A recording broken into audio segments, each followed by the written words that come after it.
Here's a theory, because it's all based on the fact that our dogs are 99.8% the DNA of a wolf. They can breed with the wolves. Now, when the wolves go hunting, which is the kind of equivalent of our dogs going for a walk, because most animals don't just go walking for the fun of exercising, it's about survival, and so you literally go walking there to hunt for food, to stay alive. When they go hunting, they don't really go anywhere. The wolf pack don't go until the alpha male or the alpha female stands up and says, right, this is it, let's go.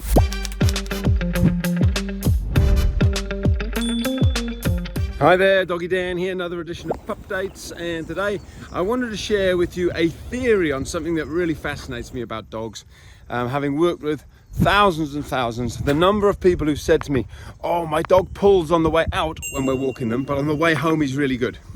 And I'm always one of those people that likes to understand why something happens like it does, what's going on. And sure, it may be because the dog's tired, they don't pull so much, and it may be that on the way out they are more excited, so they pull more. But something happens, you know, you can literally see it. If you keep going that way, the dog's excited and pulling and leading, and if you turn around and go home, they immediately, a lot of these dogs instantly just calm down. Okay, so here's an analogy, here's a theory, because it's all based on the fact that our dogs are 99.8% the DNA of a wolf. They can breed with the wolves. Now, when the wolves go hunting, which is the kind of equivalent of our dogs going for a walk, because most animals don't just go walking for the fun of exercising, it's about survival, and so you literally go walking there to hunt for food, to stay alive. When they go hunting, they don't really go anywhere. The wolf pack don't go until the alpha male or the alpha female stands up and says, right, this is it, let's go. Now, right away, you probably have noticed that your dogs are so tuned in to when the walk is happening, because they don't want to miss out. So that's interesting. But here's the thing. If you think about going for a walk, whether it is, like I often think about some of the youth groups that I used to attend as a cub or when I was at church, and we'd basically go for a walk, and the youth group leaders would lead from the front when we were kind of going up the hill or going out. And then you'd reach this point where you kind of realized, and they'd be all like, we're leading, follow us, we're at the front, you guys behind. But then there comes a point where everybody knows, oh, we're looping back, or we turn back, or we're coming back home. And then it was okay for us to kind of push ahead and be at the front. Why is that? Well, because on the way out, you're deciding where you're going. It's very important. Just like the wolves, they decide, right, we're leaving. Are we going to go that way? Are we going to go that way? Or are we going to go that way? They're making these big decisions.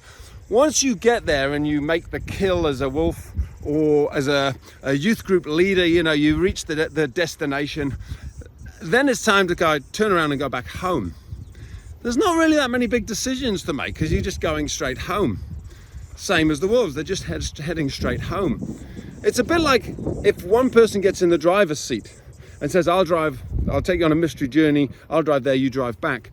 The person who's in the driver's seat on the way out is making all the decisions about where you're actually going to go. The person who drives home is just going back home. Not so many big decisions. So it's just a theory. That's one of the big reasons why dogs pull so much more on the way out rather than in. It's not just to do with excited, they're going to the park. It's not just because they've got more energy.